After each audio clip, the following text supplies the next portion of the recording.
The Duke of Sussex is suing the Home Office because it refused to spend taxpayers' money on bodyguards.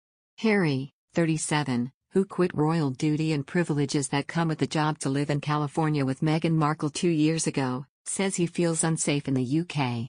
He wants to fund his own Met Police armed bodyguards, but the Home Office refused, and insiders are saying police are not guns for hire. Harry is also arguing that his private protection team in the US does not have adequate jurisdiction abroad or access to UK intelligence information which is needed to keep his family safe.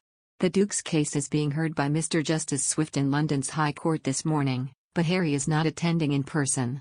Shahid Fatima QC, for Harry, said, "This claim is about the fact that the claimant does not feel safe when he is in the UK given the security arrangements applied to him in June 2021 and will continue to be applied to him." She continued, "It goes without saying that he does want to come back to see family and friends and to continue to support the charities that are so close to his heart. Most of all, this is and always will be his home." Mr. Justice Swift said he would not deliver a ruling on the application today. The hearing, expected to last 2 hours, has heard an application by both sides for some parts of the court documents in the case to be kept private. It is believed to be the first time a member of the royal family has sued Her Majesty's government. But it comes just 6 weeks before Harry wants to come back to Britain for a service of thanksgiving for Prince Philip at Westminster Abbey with the Queen. He also wants to come back for the Queen's Platinum Jubilee in June.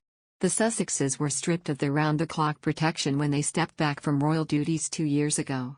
Harry has moaned he is unable to return with Meg, Archie, and Lilibet, because it is too dangerous.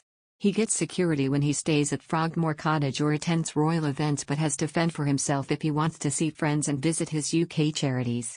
A legal representative for the Duke said, "Prince Harry inherited a security risk at birth, for life.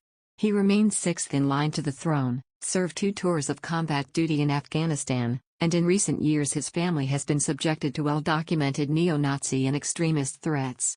While his role within the institution has changed, his profile as a member of the royal family has not. Nor has the threat to him and his family." The Duke and Duchess of Sussex personally fund a private security team for their family, yet that security cannot replicate the necessary police protection needed whilst in the UK. In the absence of such protection, Prince Harry and his family are unable to return to his home. Friday's preliminary hearing at the High Court at London is expected to cover what parts of the court documents can be made public or must be kept private. After almost 2 hours of discussing the case law surrounding redaction of documents, including discussion of a Supreme Court judgment delivered on Wednesday, members of the press and public were asked to leave the court in order to discuss confidential matters. In written submissions, Robert Palmer QC, for the Home Office, said the department would seek the costs incurred as a result of this claim in full, including those of the confidentiality exercise, which has resulted in costs being incurred to the public purse considerably in excess of those more typically awarded. The Home Office argued increasing the amount of information about security measures known to the public increases the prospect of a successful attack. Mr. Palmer QC said, "The more information is placed into the public domain about who has public security protection and in what form, the easier it is for hostile actors to piece together such information with other material in the public domain to enable inferences to be drawn about the degree of protection afforded to those individuals and to other persons. Ultimately, the more information in the public domain about which individuals receive protective security and to what level, the greater the prospect of a successful attack against those individuals, or to others not in receipt of protective security."